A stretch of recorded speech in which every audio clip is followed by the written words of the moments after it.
una historia que leí recientemente de un joven creyente, salvo por los méritos de Cristo, que en un momento de su vida comenzó a vivir como si no lo hubiese sido. Comenzó a querer percibir los placeres de este mundo. Comenzó a alejarse de la iglesia, a deshonrar a sus padres, creyentes también, a apartarse de sus hermanos en la fe. Por esas misericordias que tiene Dios, manifestadas en la disciplina de sus hijos, cuando se descarrían, este muchacho terminó preso, quedó detenido en una comisaría. Un diácono de la iglesia supo de la situación y lo fue a visitar. Abrió su Biblia, le mostró algunos versículos, pero la frase que le quedó a este muchacho en la mente, picando, y que este diácono mencionó, fue: ¿acaso no sabes quién es tu padre? ¿Acaso no sabes quién es tu padre? El diácono se refería al papá del joven, que era un cristiano muy fiel de la iglesia. Pero este muchacho asumió rápidamente lo dicho como una referencia a su Padre Celestial. Y Dios quebrantó su corazón. Y ese joven hoy es un predicador, pastor, escritor de libros y glorifica a Dios.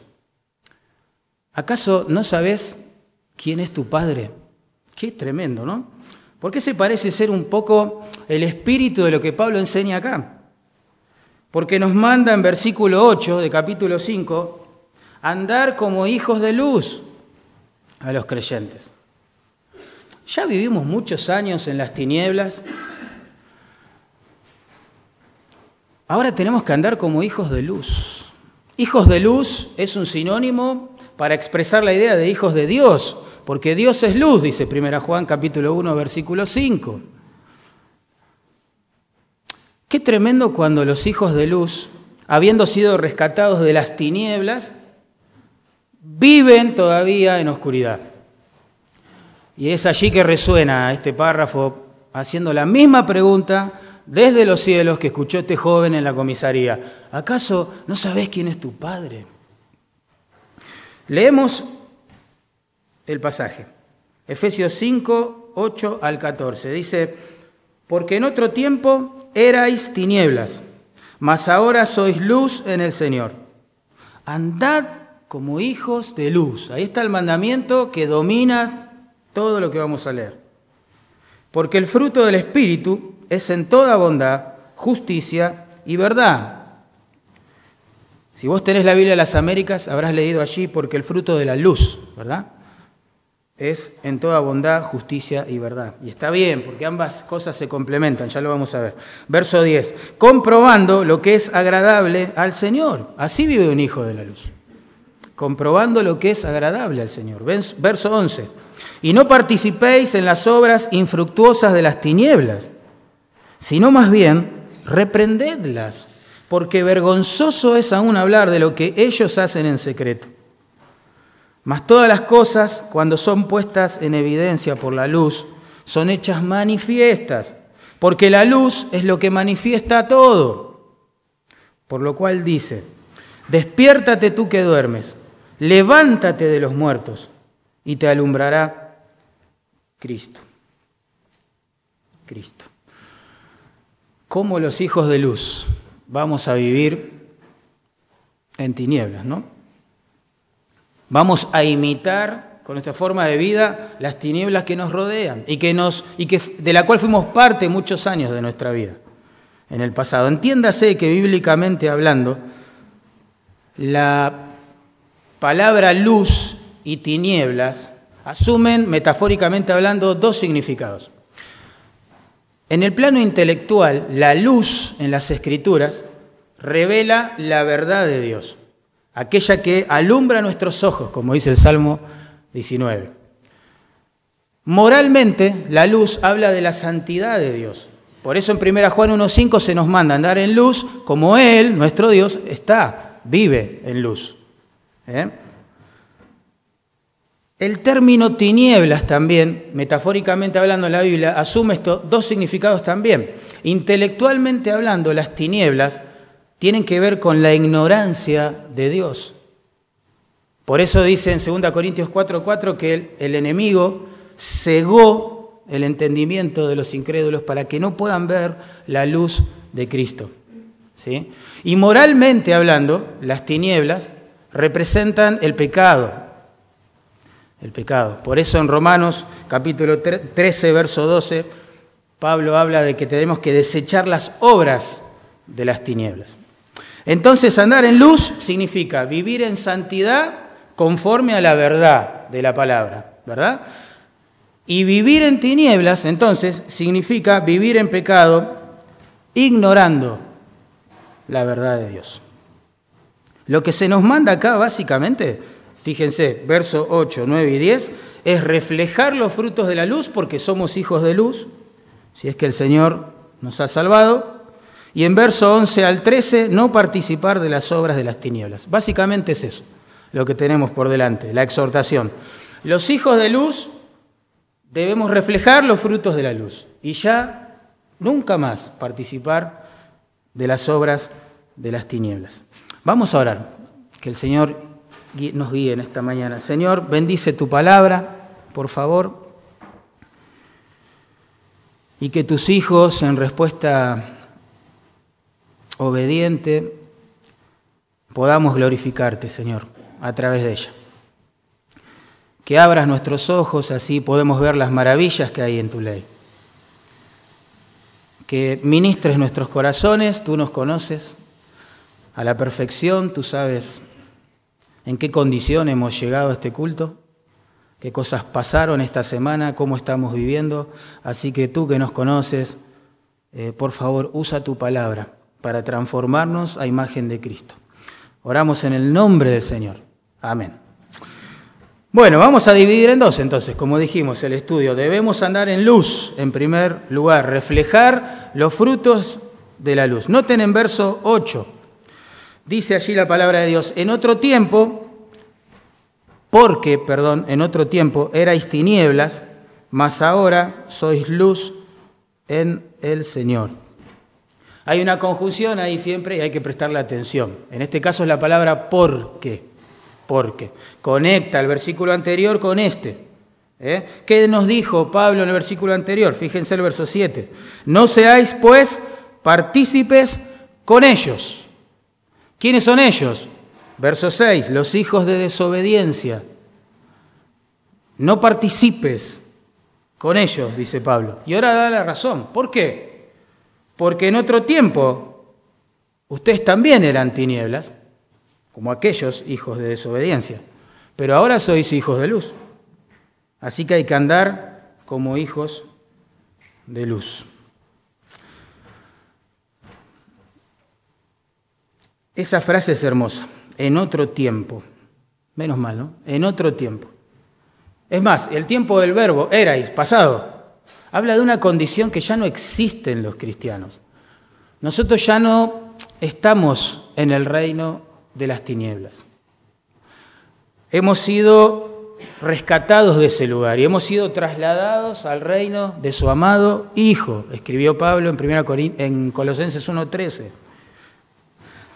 Y noten bien, porque el versículo no dice que solamente que estábamos en tinieblas, tampoco dice que estábamos rodeados de tinieblas, sino dice que éramos tinieblas.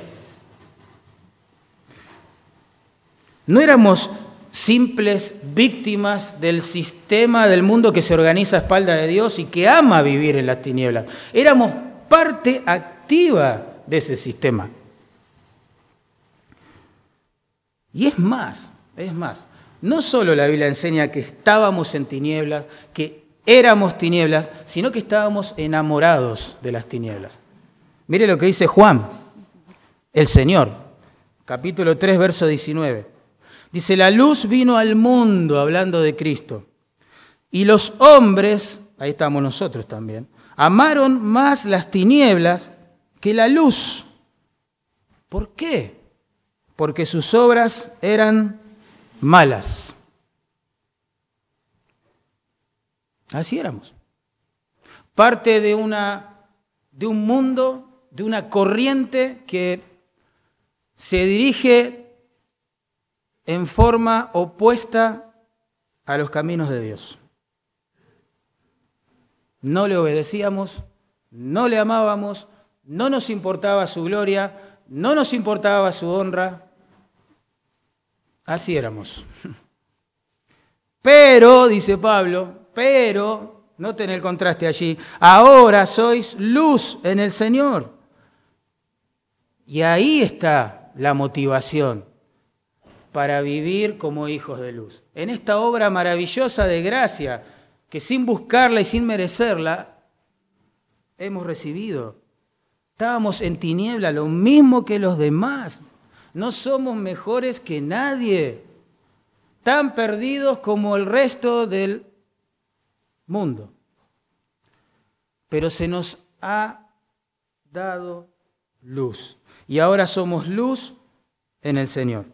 Y lo mismo, como en el caso de las tinieblas. Noten, el texto no dice que ahora estamos en luz solamente, o rodeados de luz, sino que ahora somos luz en el Señor.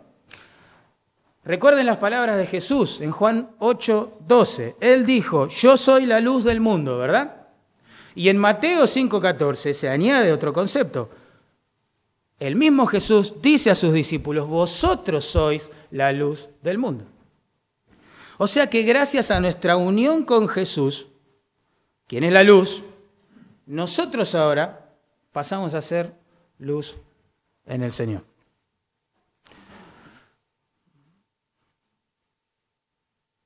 Ya no estamos, hermanos, bajo el yugo opresor de las tinieblas, de esa vida de pecado, de ignorancia de Dios. Se nos ha dado luz, se nos ha amado a través de Cristo. Él ha muerto en nuestro lugar. Ahora tenemos la vida de Dios en nosotros, tenemos la posibilidad cotidiana de relacionarnos con un Dios al cual ignorábamos, del cual huíamos, al cual desobedecíamos, pero hemos sido recibidos a misericordia. Y esa es la motivación más grande que uno encuentra en la Biblia para vivir en obediencia, como corresponde a un hijo de Dios. Fuimos salvos para obedecer a Dios. Andad como hijos de luz, dice allí el verso 8, es un mandamiento. Dios quiere una iglesia obediente. Yo sé que es básico lo que estoy diciendo. Es simple, pero lo que todos nos tenemos que preguntar es si estamos reflejando los frutos de la luz.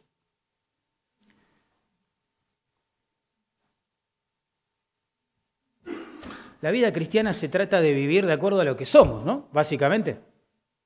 Pensemos, una persona tiene como oficio o ocupación el ser pintor, supongamos. Bueno, ¿qué esperamos que esa persona haga con la mayor parte de su tiempo? Pintar. Un hombre, digamos, es futbolista de profesión. ¿Qué es lo que vamos a esperar que haga la mayor parte de su tiempo? Jugar al fútbol. O se entrena o juega, ¿verdad? Pero siempre alrededor de su actividad. Es futbolista, esperamos que lo haga. ¿Sí? Un hombre es policía, esperamos que, bueno, la mayor parte de su tiempo trabaje protegiendo a la ciudadanía, etc. ¿Qué somos nosotros en Cristo? Hijos de luz. ¿Y qué se espera de nosotros entonces? Que vivamos en luz, claramente, que vivamos en santidad, en sinceridad, sin hipocresía, abiertamente, delante de Dios. ¿Y cómo sé que estoy viviendo en la luz o no? Bueno, fíjense el verso 9, la luz siempre produce frutos visibles, siempre. Noten allí, dice, porque en otro tiempo erais tinieblas, mas ahora sois luz en el Señor, andad como hijos de luz, porque el fruto del Espíritu o de la luz es en toda bondad, justicia y verdad. Y verdad. La palabra fruto literalmente en la Biblia se usa para describir, no sé, el fruto de los árboles, de los campos, de la tierra, de todo aquello que es producido por la energía inherente de un organismo vivo, quizás. Pero metafóricamente hablando, la palabra fruto se usa para describir aquellas obras y aquellas actitudes que brotan, digamos, de la obra poderosa del Espíritu Santo en la vida de los creyentes. Por eso la Nueva Traducción Viviente, me gusta, expresa el mismo versículo con estas palabras. Pues esa luz que está dentro de ustedes produce solo cosas buenas, rectas y verdaderas. Esa es la idea. El Espíritu Santo está obrando en nosotros, ya somos hijos de luz, ya estamos en luz, y esa luz, obrando en nosotros, produce frutos. Y acá se mencionan 3. En primer lugar habla de bondad, bondad. La palabra que ahí se traduce bondad identifica justamente aquella clase de bien que no solo nos hace bien, sino que busca hacer el bien a los demás. Es una especie de bondad que nunca queda en intenciones o en sensaciones. Se traduce siempre en actitudes, en acciones. El Hijo de Luz, por medio de la obra del Espíritu Santo en su corazón, es movido todo el tiempo a hacer el bien a los demás. Esa es la idea. Y esto condice con lo que leemos en Hebreos 13:16. Dice allí la palabra, y de hacer el bien y de la ayuda mutua, no os olvidéis, porque de tales sacrificios se agrada Dios. Dios nos dice, no olviden la ayuda mutua. No se olviden. Es importante. Parece algo común, superficial, pero es un sacrificio de adoración a Él cuando se hace con una correcta motivación. Honramos a Dios, quien es bueno, cuando buscamos el bien de los demás. Por eso visitar a los enfermos en la iglesia, ayudar a los necesitados, aconsejar a los confundidos, no sé, dar consuelo a los afligidos, restaurar a los que han caído, hermanos, amonestar a los descarriados, etc. Son todos sacrificios que ofrecemos de obediencia a Dios y que le agradan y que encima son frutos de la obra del Espíritu Santo en nosotros. Así debemos vivir los hijos de luz, buscando el bien de los demás. Sí, tampoco, que no estoy diciendo nada nuevo, pero uno debe examinar su andar, su corazón, su sentir, su conciencia al respecto.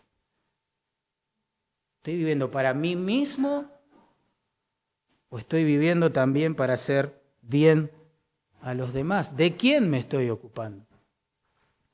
¿A quién estoy ministrando? Esto es muy práctico. Después dice que otro fruto de la luz allí, de la obra del Señor en nosotros, es la palabra justicia, justicia. Esa palabra describe un carácter y forma de ser que es correcto a los parámetros de Dios, es recto, es lo que corresponde, esa sería la idea. Vivir en justicia acá sería ajustar nuestra agenda, nuestro tiempo, nuestros recursos, lo que somos, lo que tenemos, a los mandamientos del Señor. Consagrar todo lo que tenemos, todo lo que somos, para hacer la voluntad del Señor. Y eso lo podemos hacer ahora, porque ya no pertenecemos a las tinieblas. Antes éramos esclavos de nuestro pecado. Nunca se olviden de eso. Antes de que Cristo nos salvara, nosotros no teníamos la capacidad de obedecerle, de amarle y de buscar su gloria. Ya lo sabemos por experiencia eso. Pero ahora que se nos ha dado luz y trasladado al reino de su amado Hijo, Él gobierna.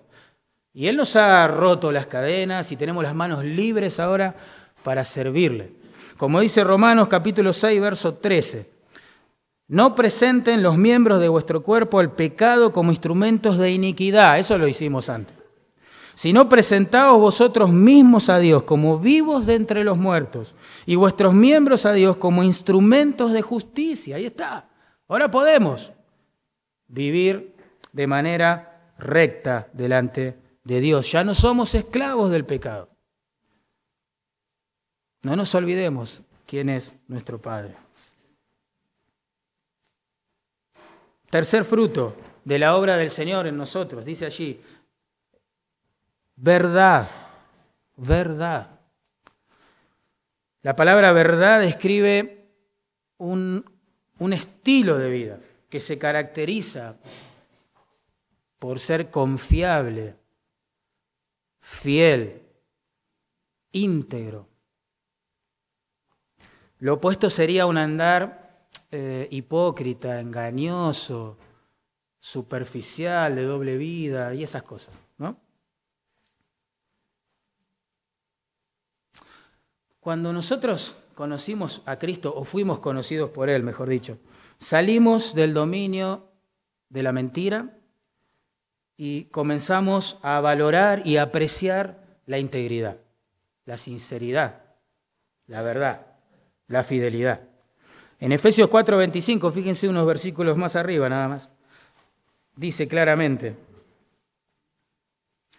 desechando la mentira, hablad verdad, cada uno con su prójimo, porque somos miembros los unos de los otros. Hermanos, en la Biblia, Satanás es el padre de mentiras, ¿se acuerdan? Juan 8:44.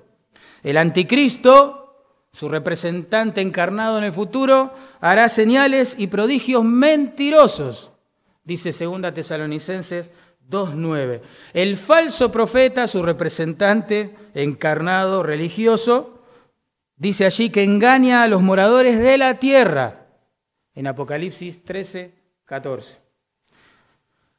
A manera de contraste abismal, al Espíritu Santo se lo llama el Espíritu de verdad, ¿se acuerdan? En Juan 14:17. En Tito 1:2 dice que Dios no miente. Y Jesús dijo de sí mismo, yo soy el camino y la verdad. Verdad. Por eso, hermanos, somos hijos de la luz y eso implica ser hijos de la verdad. Somos hijos de un Dios trino que es verdadero, que dice la verdad. ¿Sí? Por eso cuando mentimos, los creyentes, nos parecemos al enemigo de nuestras almas, al diablo, siendo que nosotros deberíamos imitar a Dios, como dice el capítulo 5, versículo 1 de esta carta. Pero nunca somos tan parecidos al enemigo de nuestra alma como cuando mentimos, engañamos, somos hipócritas, tenemos doble vida, andamos ahí jugando entre lo que creemos y lo que no debemos hacer. Los creyentes somos llamados a decir la verdad siempre, aún bajo el riesgo de, perder cosas, perder clientes en el trabajo, no sé, perder dinero, ¿por qué no también perder algunas relaciones que no nos convienen, que nos hacen mal? La libertad en algunos casos, la vida en otros. Pero siempre decir la verdad, porque nuestro Dios es un Dios de verdad. Y el Espíritu Santo en nosotros produce frutos de verdad. En la historia vemos que bajo el mandato del emperador Decio, o Decio Trajano, no sé, se promulgó un edicto que promovía la persecución de los cristianos en prácticamente cada punto del Imperio Romano. En la ciudad de Alejandría específicamente, la situación fue caótica. El historiador de la iglesia, de los primeros 3 siglos de la iglesia, a lo menos, Eusebio, relata un caso que me llamó la atención. Dice que tomaron a un anciano llamado Metras y le ordenaron que blasfemase y negase su fe. Este hombre se rehusó y como consecuencia le golpearon con mazos, le hirieron la cara y los ojos con cañas afiladas, lo sacaron de la ciudad como si fuera un paria y lo apedrearon hasta matarlo. ¿Cómo podría haber evitado este final este hermano nuestro, este anciano piadoso en el Señor, mintiendo acerca de su fe y ya está? Listo, no conozco a Cristo, no lo amo, no sé quién es, y listo. Pero él comprendió claramente que la voluntad de Dios para un hijo de luz es que diga la verdad y que viva en integridad y que sea sincero delante de quien sea, cueste lo que cueste y le guste a quien le guste. Y el Espíritu Santo está provocando ese fruto en nosotros. La iglesia deshonra a Dios cuando vive doble vida, cuando es hipócrita, cuando niega su fe, cuando se adapta como un camaleón a las convicciones del círculo en el cual se rodea, negando a su Señor, su fe y su amor por el Salvador. ¡Qué bárbaro! Los frutos de la luz que produce el Espíritu Santo. Como este hombre, preferiríamos morir quemados, quizás por decir la verdad, que vivir camuflados diciendo mentiras. Claro, pero uno llega a este punto y dice, bueno, dame un poco de oxígeno. No siempre somos así, o sí, los cristianos. ¿Pecamos los cristianos o no? ¿Sí o no? Si dicen que no, están mintiendo. Y cayeron en esto. Somos pecadores en proceso de santificación. Pero yo me alegro, me gozo y me complazco en recordarles estas verdades, de que el Espíritu Santo, el Espíritu de verdad está trabajando en nosotros, produciendo frutos de sinceridad, frutos de integridad, frutos de fidelidad, frutos de amor por el otro, ¿sí? Y de un andar justo y recto, obediente, conforme a la palabra de Dios. De hecho, creo que Pablo acá está comparando estos frutos que crecen, ¿sí?, por la luz de Cristo, como una cosecha que está madurando bajo el sol. Y así como no existe, ¿sí?, una cosecha instantánea, hoy tiro la semilla, mañana tengo que cegar el fruto, no existe eso. Tampoco existe un carácter perfecto, puro, inmaculado, de manera instantánea. De hecho, la perfección espera la gloria. Pero ahora estamos siendo perfeccionados día tras día por el obrar del Espíritu Santo en nosotros. La pregunta que nos tenemos que hacer es si estamos progresando espiritualmente o no. Si estamos cediendo el control de nuestras vidas al Espíritu o no. Si estamos siendo obedientes al Señor o no. Recordemos quién es nuestro Padre.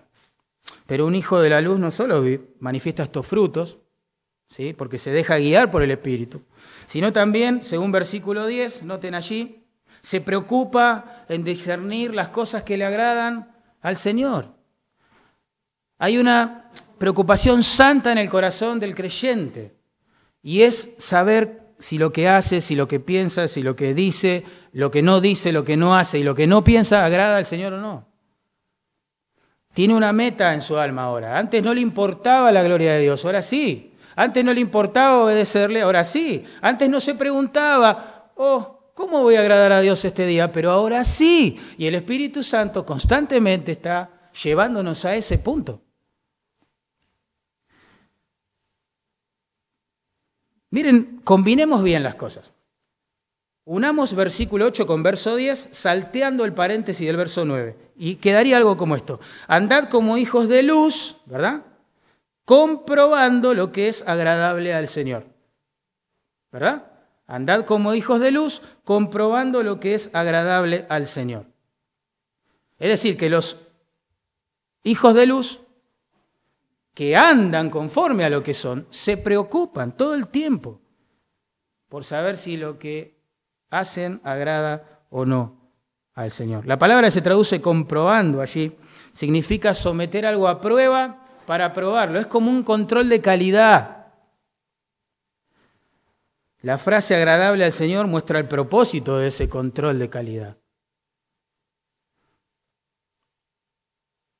Agradar al Señor con la vida. ¿Habrá meta más alta para un hijo de luz que esa? En la práctica, entonces, andar como hijo de luz, obediente, implica examinar nuestras vidas. nuestras costumbres, nuestros hábitos, la forma en que invertimos el tiempo, que organizamos la agenda. Tenemos que evaluar esas cosas, los creyentes. Y para comprobar si realmente estamos viviendo de una forma que le agrada al Señor o no, debe ser una preocupación en nuestras vidas. Primero porque el Espíritu Santo produce esto en nosotros, este sentir. Y en segundo lugar porque es lo menos, es lo lógico, vamos a decirlo así. Es nuestro culto racional. Es la forma mínima de vivir agradando a aquel que nos salvó. Los hijos de luz viven examinando sus pensamientos, sus palabras, sus acciones, la forma en que tratan a los demás, para saber si estas fueron del agrado de Dios o no. Muchos hombres de la fe del pasado de la iglesia que Dios usó grandemente y que nosotros apreciamos y admiramos en algunos casos, desarrollaron una lista de preguntas de autorreflexión, las cuales se hacían cada noche antes de ir a dormir. Y un denominador común de esas listas, vamos a decirlo así, siempre ha sido la pregunta: ¿pude agradar a Dios en este día en la forma en que traté a las personas, en la forma en que me conduje durante el día? Siempre esa preocupación santa de saber si están agradando a Dios o no.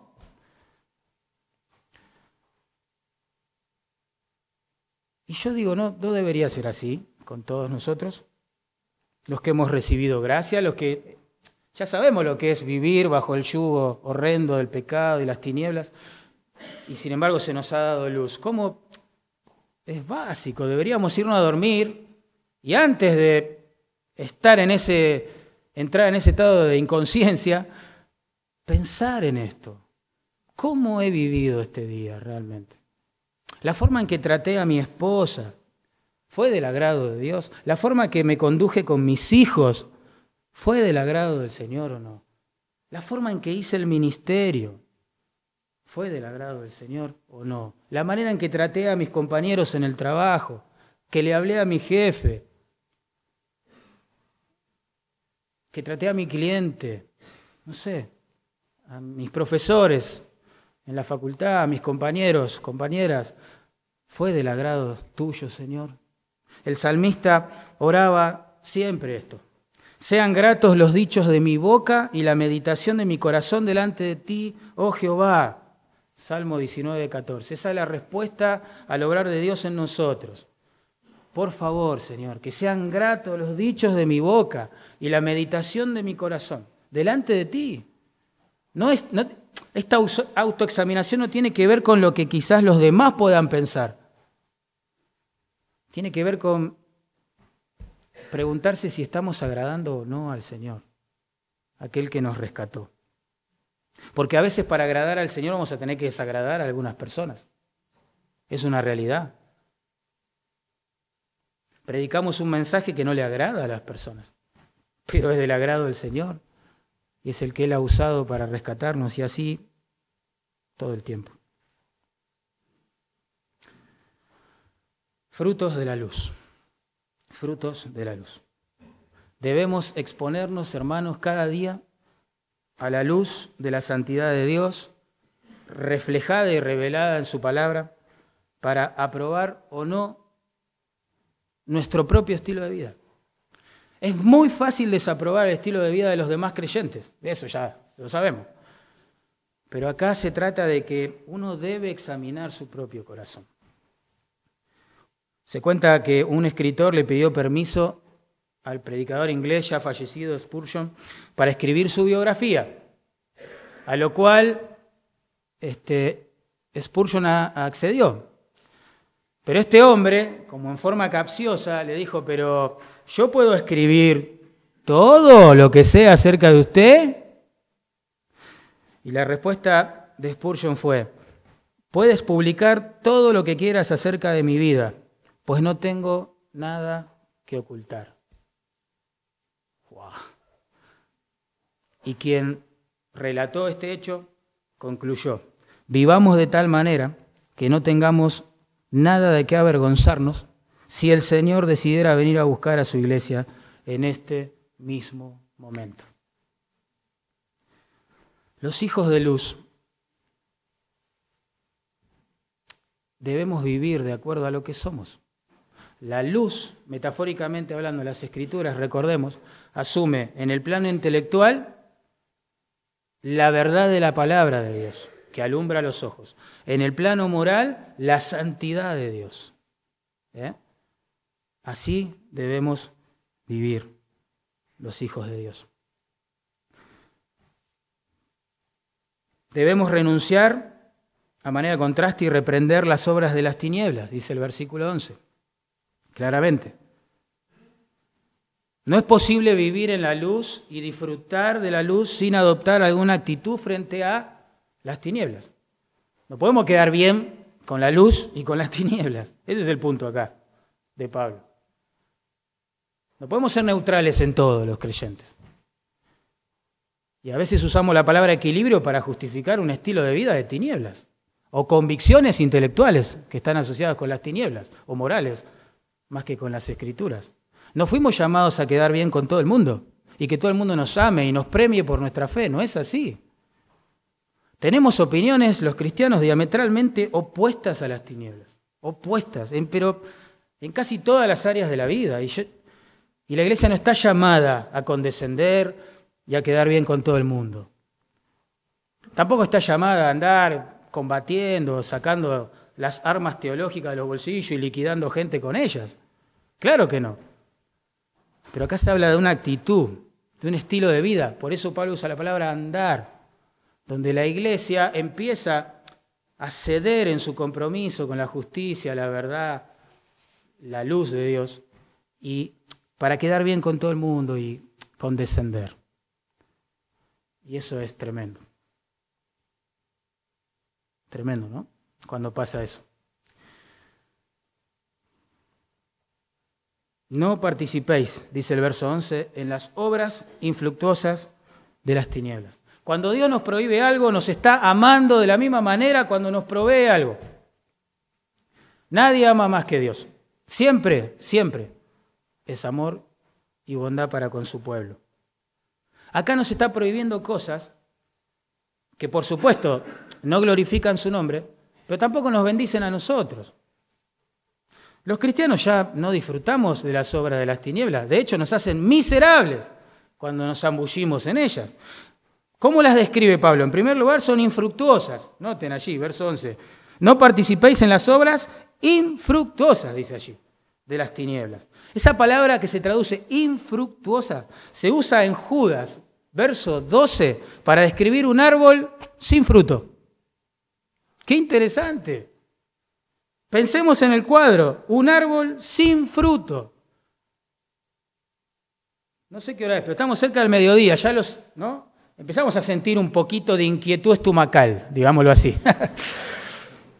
Imagínate, muerto de hambre, llegás a tu casa, no hay nada en la heladera, pero vos sabés que en el fondo de la casa tenés un árbol, un manzano que te está esperando. Entonces vos decís, allá voy. Llegás al manzano, muerto de hambre, y te encontrás con que no tiene una sola manzana. Qué frustrante. Quería saciar mi hambre voraz en el árbol y prometía hacerlo, pero no pude hacerlo. No hay fruto. Así es el pecado en la vida de los creyentes. Es frustrante vivir en pecado para un creyente. Independientemente de su edad, de su antigüedad, vamos a decirlo así, en la fe, en el Señor. Es frustrante, nos arruina la vida, nos roba el deleite de Dios, que hay en Dios y en su palabra y en su presencia. Nos hace sentir miserables, culpables, presionados por el dedo de Dios todo el día, como decía el salmista, mientras ocultaba su pecado. Sentimos que nos secamos por dentro y todo aquello que prometió placer, un motivo para vivir, una aventura, adrenalina, se convierte en algo que es un cáncer para nuestro organismo espiritual y que nos destruye y nos arruina y arruina a los que nos rodean muchas veces. Pablo dice, ¿qué hacen los hijos de luz? Comiendo ese fruto podrido que hay en las tinieblas, teniendo un manjar preparado en la mesa del Señor, de deleites espirituales. Hermano, ¿cuánto hace que no te sentás en la mesa del Señor? Quieto, tranquilo, a solas, tú Dios y vos, para meditar en su palabra, para orar su palabra, para expresarle tu amor al Señor. ¿Cómo vamos a vivir corriendo, privando a nuestra alma de esos manjares cuando ya vivimos tantos años así en las tinieblas? Con la ausencia de Dios, que le daba monotonía y un sinsentido a nuestros días. ¿Cómo volver a eso? ¿Cómo vivir de la misma manera cuando Dios nos está invitando a vivir en la luz de su verdad, de su santidad, en su presencia y amando a los demás? ¡Qué locura! Pablo dice, no participen de eso, ya basta, recuerden quién es su Padre. Son oscuras también, son obras de tinieblas, dice allí. Pertenecen al mundo de las luces tenues, como escribió un predicador ya fallecido, a las cortinas bajas, las puertas cerradas, los horarios nocturnos, los lugares oscuros, las mentiras, las máscaras que las encubren. Tremendo, cuando Dios nos está en toda su palabra llamando a vivir en la luz, abiertamente, sin nada que ocultar, sin nada que esconder, con cada cosa al día en su presencia. Horrible vivir así. Pero nuestra carne es autodestructiva, hermano, y todavía no fue eliminada, y a veces somos tentados locamente a vivir así. Locamente, digo yo. Nuestra carne caída es tan autodestructiva que a veces se priva de lo que le bendice y le hace bien. Es increíble, somos tremendos, incorregibles. Por eso la Iglesia glorificará por la eternidad la misericordia de Dios, no los méritos de los creyentes. Pero el Espíritu Santo está produciendo otros frutos en nosotros, lo que estamos leyendo, ¿no? Eso nos anima, hermano. Cada vez que vos tenés deseo de orar, decís gracias, Señor, que tu Espíritu me está trayendo hacia ti. Cada vez que querés confesar tu pecado, gracias, Señor, tu Espíritu me está mostrando dónde está el verdadero deleite. Así que no participen, dice Pablo, repréndanlas, porque tampoco se trata de quedar bien con todo el mundo, como decía hoy, ¿no? Y bueno, él quiere vivir en tiniebla, déjalo, pobrecito. No, ¿cómo déjalo? ¿Cómo déjalo? En la iglesia no nos tenemos que tratar así. Si vos sabés que un hermano está pecando, es hijo de luz, pero está viviendo ahí en la oscuridad, como regresando a aquel árbol sin fruto, ¿cómo lo vas a dejar así? Es como aquel cruel, villano, automovilista que va manejando su auto, ve que uno acaba de chocar y sigue de largo, ¿no? Ni siquiera se detiene a auxiliarlo. Vos decís, qué mal tipo, ¿eh? Yo pregunto, ¿qué mal creyente aquel que ve a su hermano que está en pecado y no le importa? O no lo reprende, como dice ahí. A veces las personas están en pecado, vienen a hablar con nosotros y mimamos su pecado y le decimos, está bien, yo te entiendo. No te entiendo nada, porque Dios no es digno de que vivamos así, hermanos. Acá se trata de vivir delante de Él y de la gloria de Él. ¿Acaso olvidamos quién es nuestro Padre? Cuando una persona está en pecado y yo la voy a visitar o ella viene a mi casa, yo lo tengo que amonestar, yo lo tengo que reprender. Y cuando yo esté así, en pecado, duro, ciego, espero que hagan lo mismo por mí. No que me mimen y que me digan, Kelly, bueno, yo te entiendo. Mirá, está bien. No está bien y no me tenés que entender. Me tenés que confrontar con la cruz, con aquel que murió por ese pecado que yo estoy abrazando y del cual no me quiero arrepentir. No está bien, nada, qué bien, nada bien. Tolerar el pecado no es amar.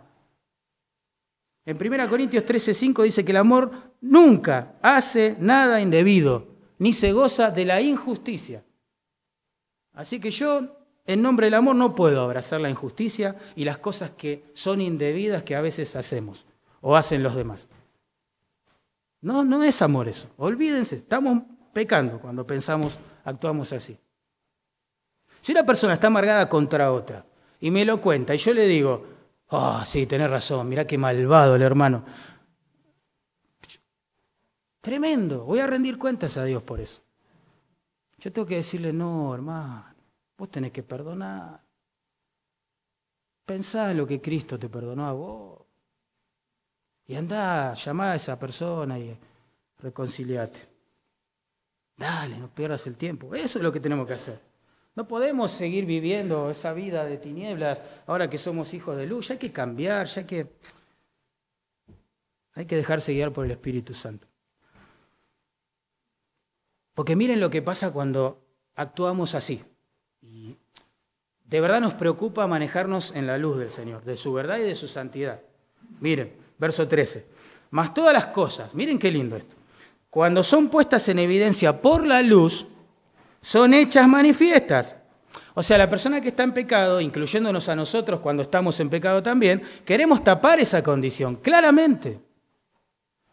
Y como en Edén, si nos preguntan, decimos es culpa de la mujer que me diste, o de la serpiente, o de quien sea, ¿no? Claro, queremos tapar, obviamente. Pero ¿qué hace la luz de la santidad, de la reprensión, de una vida piadosa, del buen ejemplo, etcétera? ¿Qué hace? Lo manifiesta todo, dice. Un buen efecto de la luz es que revela el pecado oculto. Y en un ambiente donde queremos vivir en santidad, la hipocresía sale a la luz. A manera de contraste, es muy sencillo. La dureza, la amargura, todo ese tipo de cosas salen a la luz. La luz hace que el pecado, hermanos, se vea tal cual es. Horrendo. Horrendo. No disimula nada la luz. Lo expone todo. Lo muestra así sin embellecerlo. Y lo mejor de todo esto es que nos lleva a la cruz para que el creyente, el Hijo de Luz, pueda entender lo que costó nuestro pecado. Dios utiliza la luz de la reprensión, de su palabra, de las vidas piadosas de los hermanos, para que podamos ver nuestro pecado como realmente Dios lo ve. Y dejemos de excusarnos, y dejemos de acusar, y nos hagamos cargo, nos humillemos, y experimentemos perdón, restauración. Porque Dios no desprecia el corazón contrito y humillado, dijo el salmista. Qué buena noticia, ¿no? Qué hermosa noticia para los pecadores como nosotros. No lo desprecia. Y Él es amplio en perdonar, dijo el profeta. Qué hermoso. Cuando alguien anda en tiniebla, hermano, pensá, es hijo de luz, pero ahí está camuflado, ¿no? Y anda en tinieblas. ¿A qué tipo de personas desea evitar? Pensá cuando anduviste en tinieblas. ¿A quién no te querías cruzar en la calle? Claro, exactamente. Aquellos que andan en luz y que nos van a reprender, a veces por su propio ejemplo de piedad y a veces porque nos van a usar sus palabras también.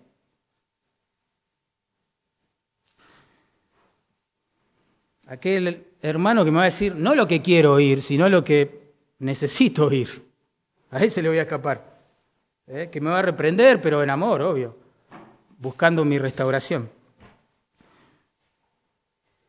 Pero nuestra naturaleza es autodestructiva, hermano. La mía también, No estoy juzgando a nadie. Estoy diciendo lo que somos a la luz de la Escritura. Somos así. Buscamos oídos incondicionales. Qué grave error ese. Es un concepto del mundo, no de la Biblia. El cristiano no es incondicional con el pecado. Nosotros, cuando estamos mal, buscamos oídos que buscamos personas que nos van a decir lo que queremos oír. Somos así. Pero necesitamos a alguien que esté viviendo en la luz para que me ayude con esa luz a ver mi condición real delante de Dios. Porque Dios es así. Dios obra así con nosotros. Nosotros queremos tapar nuestro pecado y Dios ¡pum!, lo saca a la luz, es especialista. ¿Pero por qué? ¿Para divertirse con nosotros? No. Para trasladarnos de mesa, digo yo, donde estamos comiendo la fruta podrida de este mundo y llevarnos a su mesa donde hay realmente vida y en abundancia, donde hay deleite de verdad, donde el alma se alegra de verdad, donde el afligido realmente encuentra su consuelo, donde el que está en pecado realmente encuentra perdón, limpieza, restauración, nuevas oportunidades, gracia, misericordia. Ahí. Es por eso que Dios lo hace. Porque nadie ama como Dios a su pueblo. Nadie, nunca. Y así nos trata. Por eso miren cómo termina este pasaje. Verso 14. Hay un llamado fuerte ahí, ¿no? Fuerte. Recordemos quién es nuestro Padre, ¿no? Verso 14. Por lo cual dice: despiértate tú que duermes. Ahora se volvió personal la cosa, ¿vieron? Como que Dios trata con cada uno de nosotros. Despiértate tú que duermes y levántate de los muertos y te alumbrará Cristo.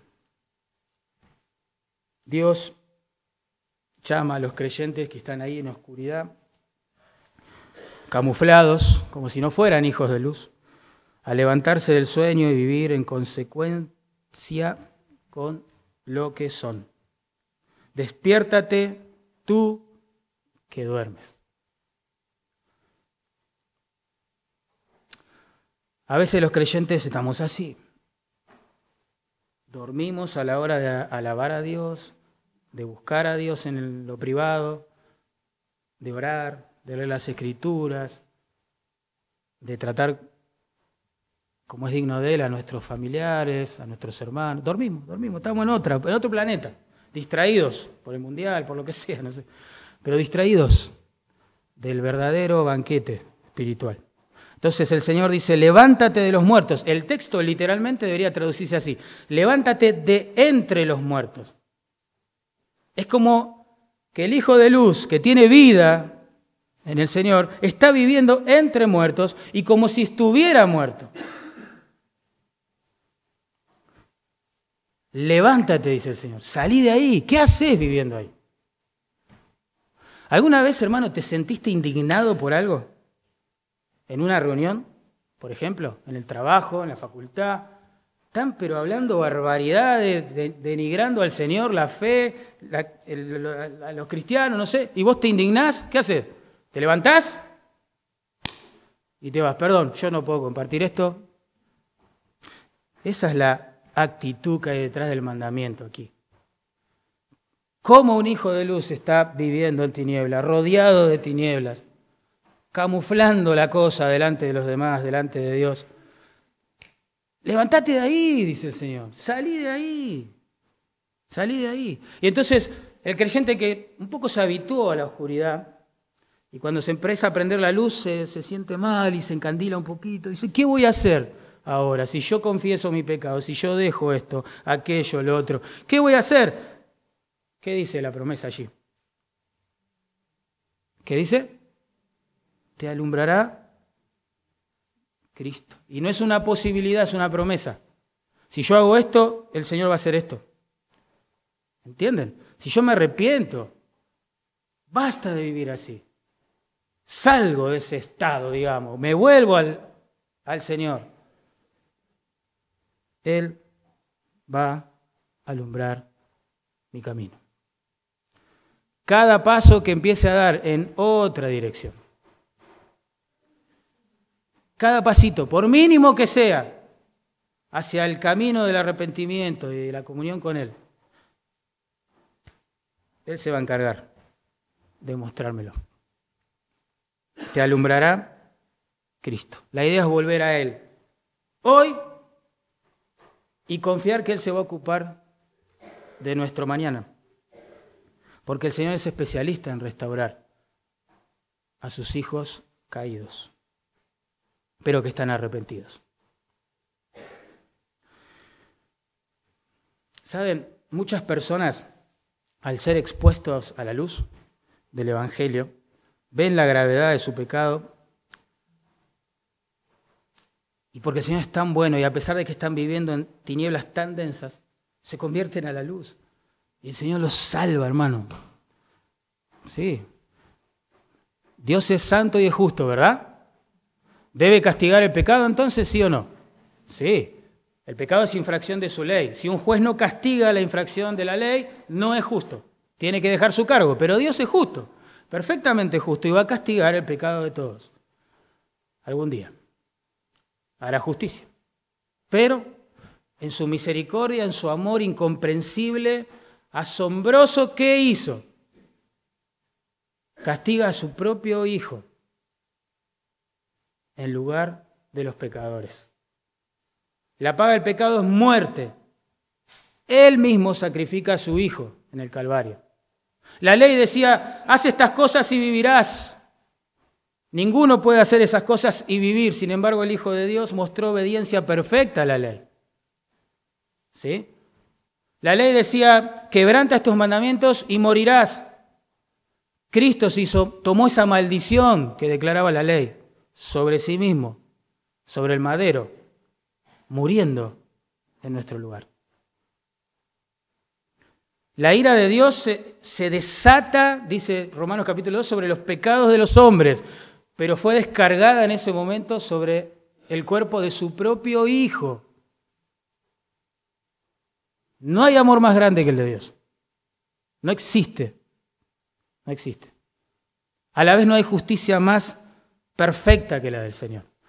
Entonces, en esta mañana te pregunto, siendo que has pecado contra la ley de Dios, siendo que el Dios justo debe condenarte por eso, sin ser cruel, sino justo por eso, siendo que el Dios justo también es un Dios de amor que condena a su Hijo en tu lugar, por tu pecado, por mi pecado, ¿cómo no vas a obedecer ahora el mandato que baja desde los cielos, que dice que Él ordena a todo hombre en todo lugar, y aquí también hoy, que se arrepienta, que se refugie en su Hijo, para que tenga vida, para que experimente perdón de sus pecados, para que sea rescatado de las tinieblas, del pecado y la ignorancia de Dios, a la luz de la comunión con Él. Jesús dijo, el que a mí viene, yo no le echo fuera. Así que un consejo, un ruego del alma, del corazón, de alguien que experimentó esta promesa en vivo y en directo, arrepentite de tu pecado, volvete de tu pecado al Señor, confía en Él, refugiate. Él murió, fue sepultado, resucitó y ahí se resolvió el tema, la culpa y la condenación de tu pecado. Volvé al Señor, confía en el Señor.